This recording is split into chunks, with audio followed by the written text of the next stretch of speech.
We got a wild look today. Hi everyone, welcome back to my channel. As you can see, I've got my rollers in. My house is extremely hot, so I've got a kaftan, beach kaftan on. So yeah, there's a lot of things going on here, but this is what I love about coming on here is that I can actually be my authentic self. Like, this is nothing like Instagram where I pick my best photos and I edit my best photos. Like, this is me being me, and I'm actually happy for that. But anyway, let's get on to the topic of this video, which is why you're losing friends. Now, I have been waiting to talk about this for ages now, because especially when you're in your 20s, losing friends, making new friends is completely common and it's completely normal. Like, for example, you may be friends with someone, or you may have been friends with someone, and then all of a sudden you wake up one day and they're living a completely different life, or they're constantly canceling plans with you, and you realize that they've got different priorities. And the thing is, that is normal. Like, some people just outgrow other people. Some people have different priorities. Like, I have friends from school that are getting married. I have friends from school that are having children. We are at completely different paces in our life now. Like, if you were to compare when you were teenagers or when you were at school, you were all sort of in the same environment. Whereas now it's your 20s is an opportunity for you to explore life. And to be fair, your 20s is actually the starting point in life where you're actually doing things independently on your own. So that's why people are going to be at different places than you. People are going to be on different paces than you. But that's completely fine and completely normal. But what I want to say is that, especially if you're someone who tends to worry a lot about why you haven't got many friends or why you keep losing friends, yes, let's put falling out to the side. Yes, you may have fallen out with friends, and as long as you're holding yourself completely accountable for it, then you need to just think, that's in the past now. What can I do now to grow, to be better, to be a better friend? But if we're talking about losing friends naturally to the point where you're sort of questioning, oh, am I doing something wrong? You should never ever ask yourself that question, because you're not doing anything wrong. This all comes down to what I say all the time about energy and frequency. When you are at a certain point in life, when you're at a certain frequency, a certain vibration, when you have a different mindset, when you have different thoughts, you will start to repel or either attract people in your life, depending on whether they're on the same vibrational frequency. If you have, for example, if you have a mindset where you want to grow and you want to try out new things, and you have such an abundant mindset and you're open to everything, you're open to God and the universe, you will then attract people of the same energy. And bear in mind, these type of people are rare. This is not me trying to toot my own horn. This took a lot of learning. To be fair, even up to this day, there's still certain points in my life where I sort of fall back, and I have moments of fear and doubt and shame and anger. These are all low vibrational feelings. Why? Because I'm human. I'm not always going to be on this high vibrational frequency. However, when you're basically living life off those emotions and you see things in a completely different way, you're going to start to attract people with the same sort of mindset.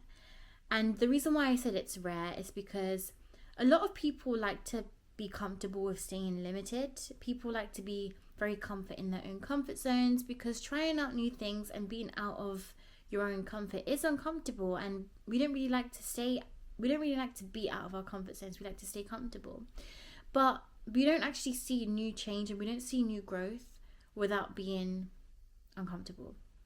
So it's very, very rare for you to come across people who are like that. Hence why you may have a very, very small friendship circle, or you may not have any friends at all. But at the end of the day, it's about knowing what you truly are and who you truly are, and what your intentions are and what you like to do, because you came into this world alone and you're going to die alone at the end of the day. Yes, friends are very, very important, but I would rather experience outgrowing friends than not, because then outgrowing friends really is a sign, it's a huge sign that I'm making huge changes in my life, and I'm changing my mindset and I'm becoming better.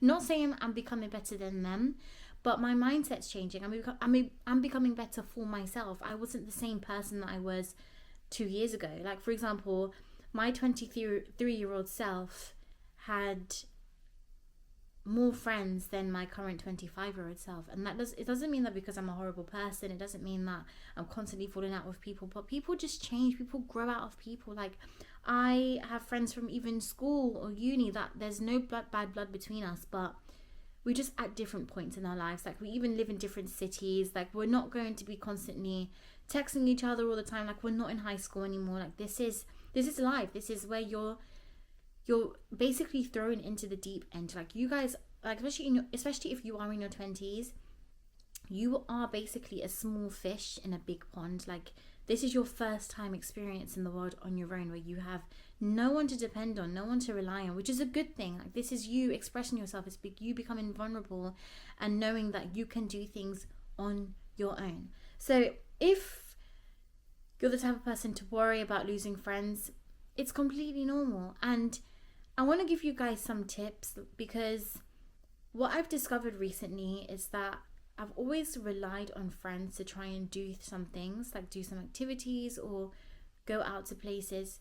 But you really shouldn't. You should start doing things alone. When you start doing things alone, you become so independent where you don't have to rely on other people. And don't get me wrong, like, it's nice to do things with your friends. It's nice to go out and have fun. But it could be to a point where codependency can take over. And if you're constantly codependent on people, that is so damaging for your self-esteem, for your self-worth, because you don't feel like you're worthy enough to do things on your own. So the next time you feel urged to do something, or maybe something might pop up, maybe like there's an activity going on, or I don't know, maybe you want to go out and like go for like music or like drinks or anything, you do not have to wait for a friend to give you the green light. You can go on your own. You can enjoy your own company.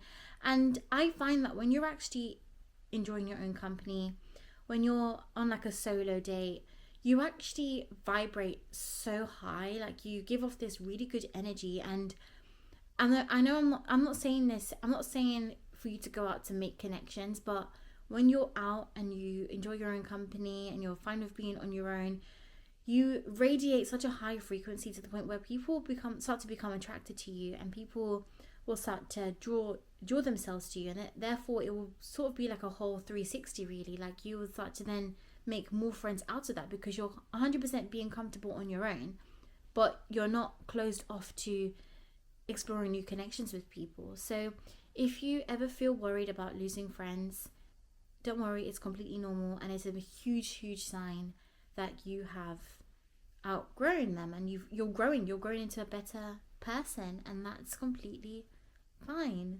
This video is actually quite short. It's shorter than my usual videos, but that's because it's so freaking hot in my house.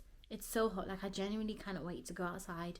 And just, to be fair, when you go outside, especially in London here, it's so like suffocating, so it doesn't really feel like there's a breeze. But this house is absolutely boiling. Like, you would never see me wearing a beachwear in my house, but considering it's basically the ending of July, 33 degrees outside, kind of makes sense. But anyway, I hope you enjoyed my video, and I can't wait to speak more to you guys. In fact, actually, coming off of the solo date thing, I've actually got myself a little solo date planned over the weekend, so I might actually vlog that and see where it takes me. But anyways, thank you so much for watching this video. Bye.